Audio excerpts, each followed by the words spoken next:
Então, dando continuidade à nossa aula, vamos agora então implementar a solução numérica apresentada ali anteriormente através do método de Euler explícito no Octave. Então, só vamos apenas relembrar o que estamos fazendo aqui. Estamos considerando o sistema massa-amortecedor composto por um corpo rígido de massa m. Esse corpo está conectado à parede através de um amortecedor com constante de amortecimento B. A este corpo é aplicada uma força externa Fa. Além disso, nós estamos assumindo que não existe atrito entre o corpo e a superfície. E o que nós queremos determinar de forma numérica é a velocidade desenvolvida pelo corpo quando uma dada força Fa é aplicada sobre este corpo. E para isso, nós temos que essa relação matemática entre a força externa Fa e a velocidade desenvolvida pelo corpo pode ser descrita através dessa equação diferencial. E o nosso objetivo aqui é resolver ou solucionar essa equação diferencial de forma numérica, ou seja, é determinar valores da velocidade v de t ou determinar valores da função incógnita v de t para instantes de tempo múltiplos do tempo ΔT, onde ΔT é o nosso passo de simulação. Então vamos lá, pessoal. Então vimos ali em vídeos anteriores que através do método de Euler explícito, a solução numérica dessa função incógnita é dada por esta expressão aqui, onde ΔT é o passo de simulação, B é a constante de amortecimento do amortecedor, M é a massa do corpo e V são amostras, então, da nossa função incógnita, que neste caso tem o significado físico de velocidade. E Fa são amostras aqui da minha força externa, que é aplicada como a entrada deste sistema. Então vamos ao vamos ao Octave, melhor dizendo. Então vamos lá, aqui no Octave eu vou criar um novo script, então vou aqui na aba Editor, criar aqui um novo script. Primeiros comandos é o clear clc, já discutido em aulas anteriores. Vou criar aqui uma seção, parâmetros do sistema. É um sistema massa-amortecedor, a constante de amortecimento é 0,5 newton segundo por metro e a massa deste corpo é igual a 1 kg. Aqui 1 kg.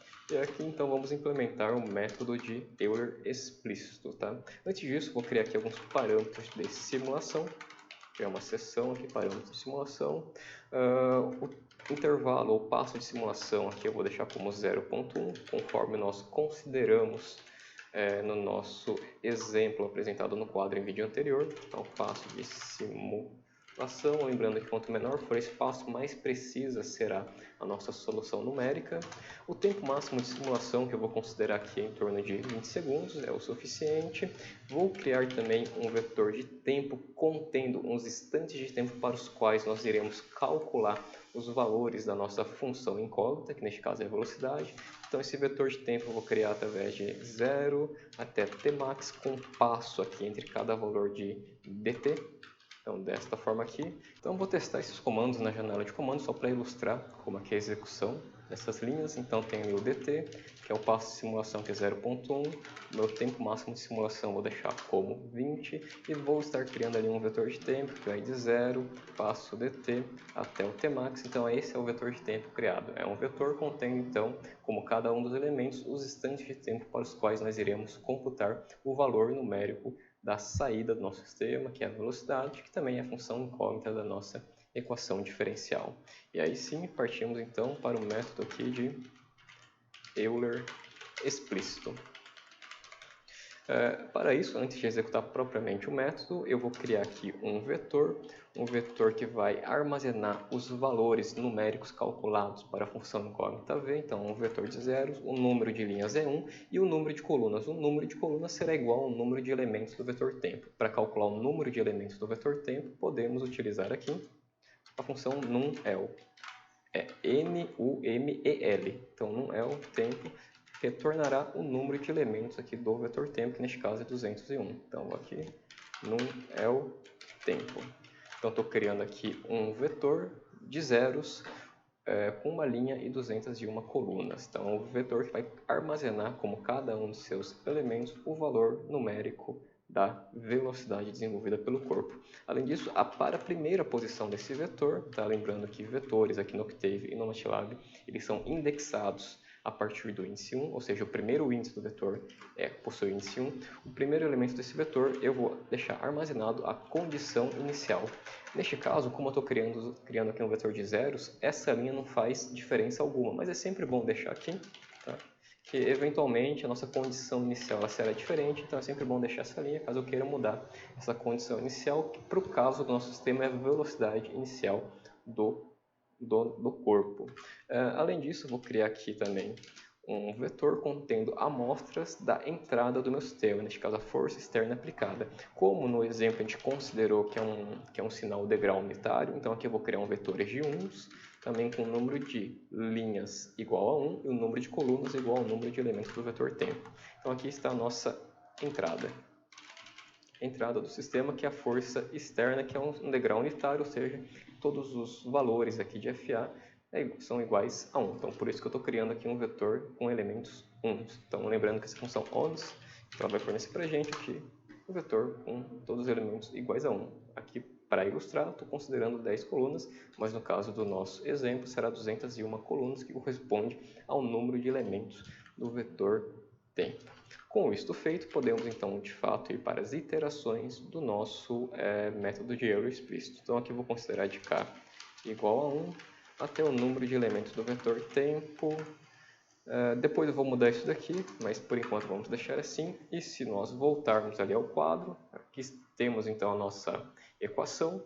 V de k mais 1, ou seja, o valor da velocidade no próximo instante é igual a 1 menos ΔT vezes B sobre M, valor da velocidade no instante atual, mais ΔT dividido por M vezes o valor da entrada no instante atual. Então aqui basta implementar essa função. Então eu vou varrer aqui, eu vou acessar o próximo elemento do meu vetor V, que está em k mais 1. Este valor aqui será igual a 1 menos dt vezes o B sobre M, que multiplica o valor atual da velocidade, que está armazenada no vetor V, mais aqui dt sobre M, que multiplica o valor da força externa, FA, no instante atual. E aqui nesse laço eu vou até a posição número de elementos menos número de elementos do vetor tempo menos 1. Sabendo que isso aqui é 201, então eu vou até a posição 200. Por quê? Porque quando k for 200, o k mais 1 vai ser 201, e aqui eu vou estar acessando o último elemento desse meu vetor V que eu criei logo acima. Então, se eu não fizer isso, vai acabar dando um erro, porque ele vai tentar acessar um elemento que não existe dentro aqui do vetor V. Então, com isso, a gente consegue calcular de forma numérica a velocidade. Aqui eu vou criar uma seção de resultados. Então, vou criar uma figura, vou plotar, então, tempo por V, então a velocidade desenvolvida, xLabel, vou colocar como tempo, S, aumentar o tamanho da fonte, font size, deixar uma fonte 13, YLabel aqui, por enquanto não vou deixar, não, é velocidade, vou deixar como velocidade, em metros por segundo, aumentar o tamanho da fonte, font size, 13 ou algo do tipo, dá um grid on também. Então vou salvar este código, exemplo 1, e vou executá-lo. Então, aparentemente, todo o código foi executado. É bom sempre voltar na janela de comandos para ver se não há nenhuma mensagem de erro. Neste caso, não há. E aqui, então, nós temos a nossa velocidade, a velocidade desenvolvida pelo corpo, calculada de forma numérica através do método de Euler explícito. Agora, é sempre bom tentar comparar, sempre que possível, na verdade, tentar comparar esse resultado numérico com um resultado analítico, caso você tenha esse resultado analítico em mãos. E neste exemplo específico, nós conhecemos qual que é o resultado analítico. Então, vou voltar aqui ao quadro. Então, o resultado analítico para este cenário, onde a força de entrada é um degrau unitário, B é igual a 0,25, M é igual a 1, o resultado analítico é dado por essa expressão aqui ou por essa expressão aqui com o B e o M em evidências. Então, eu vou implementar essa expressão, vou calcular então essa expressão para obter o resultado analítico, para poder comparar com o resultado numérico. Então, vou voltar novamente aqui ao Octave, vou criar aqui então resultado analítico. Então vou chamar de VA, é igual aqui a 1 sobre B vezes 1 menos exponencial de menos B sobre M vezes aqui um vetor de tempo. Aqui eu não vou utilizar o mesmo vetor de tempo que eu utilizei ali para o cálculo da solução numérica, eu vou utilizar um vetor de tempo TA, tá? Que ele vai considerar instantes de tempo com um passinho menor. Então eu já vou considerar mais instantes de tempo para o cálculo do resultado analítico, para ter aqui uma curva um pouco mais suave. Então 0 até Tmax, e aqui eu vou considerar um passo bem pequenininho, tá? 0,01. Tá? Só para calcular minha solução analítica. E por fim aqui eu vou dar um hold on para plotar na mesma janela, plot TA, VA, que é minha solução analítica. Então aqui, se a gente maximizar, em azul, que é a primeira curva, é a solução numérica, e em laranja é a solução analítica. Aqui, quando nós temos duas curvas apresentadas na mesma janela, é sempre bom fazer o seguinte, tá? Criar uma legenda. Então, legenda, a primeira curva apresentada é a solução numérica, a segunda curva apresentada é a solução analítica. Dessa forma, nós vamos conseguir diferenciar uma da outra. Então, aqui nós temos em azul a solução numérica, em laranja a solução analítica. Bom, aqui está um pouco pequeno, vou aumentar um pouco o tamanho da fonte, da legenda. Para fazer isso, basta eu armazenar o que é retornado pela função legend e utilizar esse comando set font size, colocar tamanho da fonte 13 ou algo do tipo. Aqui está então a solução numérica da solução analítica. Agora eu vou fazer o seguinte, eu vou alterar um pouco ali as configurações dos parâmetros de simulação. Vou considerar agora um passo de simulação um pouco maior, por exemplo, em 0,5 segundo. Ou seja, eu vou calcular a solução numérica para o instante de 0 segundos, 0,5 segundos, 1 segundo, 0,5 segundos e assim por diante, e vou comparar com a solução analítica. Vamos ver qual é o impacto então da alteração desse passo de simulação em relação à qualidade do resultado que eu estou obtendo. Então, vou voltar aqui. Nota que agora, então, eu tenho essa solução numérica e a solução analítica novamente em laranja. A gente observa que agora a solução numérica ela se distanciou da solução analítica. Isso aconteceu por quê? Porque nós aumentamos o passo de simulação. Vou aumentar o passo de simulação ainda mais. Observe que a qualidade da nossa solução numérica ela piorou em relação ao que nós tínhamos antes. E agora eu vou utilizar um passo de simulação bem pequeno, por exemplo 0,05. Antes nós estávamos utilizando 0,1, então vou reduzir pela metade. Aí a gente nota que a nossa solução numérica está muito próxima da solução analítica. E quanto mais próximo, quanto menor for o espaço, mais próxima a solução numérica será da analítica. O lado negativo de reduzir esse passo é que a gente aumenta a complexidade computacional. Por exemplo, se eu estou utilizando aqui um passo menor, esse meu vetor de tempo aqui terá mais elementos e eu vou estar calculando por mais iterações o valor da nossa velocidade aqui ou o valor da nossa função incógnita. Tem esse aspecto negativo. Então é sempre bom aqui tomar um certo cuidado quando for ajustar o tamanho do passo de simulação. Agora, uma alteração que também seria interessante da gente testar aqui é o seguinte. Essa simulação, a gente está considerando que a nossa força de entrada, um ponto que seria interessante a gente testar também nessa simulação é o seguinte.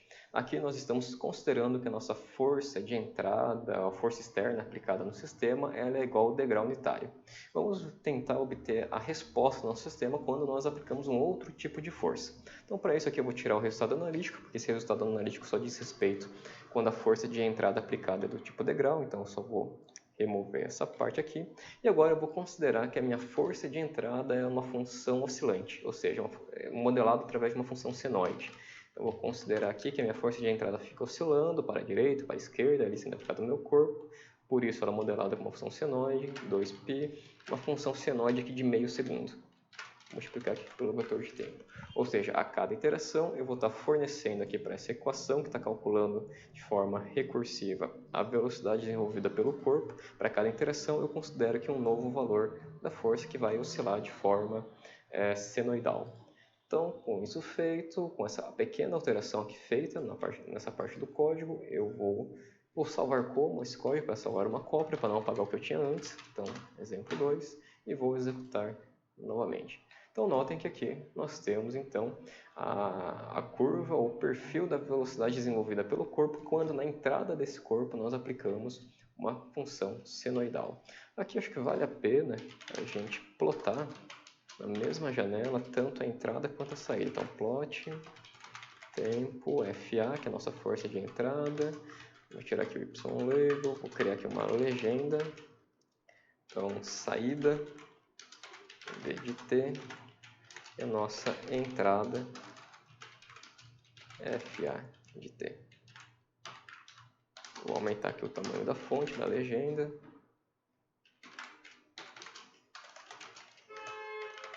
Font size e deixar aqui como 13 também. Vamos ver vamos verificar então nosso resultado. Aqui está então, ó. Vou aumentar. Então aqui aplicando uma força de entrada senoidal na entrada do meu sistema, que varia aqui de mais 1 Newton até menos 1 Newton, ou seja, a força que inicialmente ela é aplicada no sentido para a direita, ela vai reduzindo, depois ela é aplicada para a esquerda e assim por diante. Então, em resposta a essa força senoidal aplicada na entrada do sistema, nós iremos observar essa velocidade aqui desenvolvida pelo corpo. Então, com isso a gente consegue então fechar a parte de implementação de fato, né, no método de solução numérica de equações diferenciais apresentada nessa aula.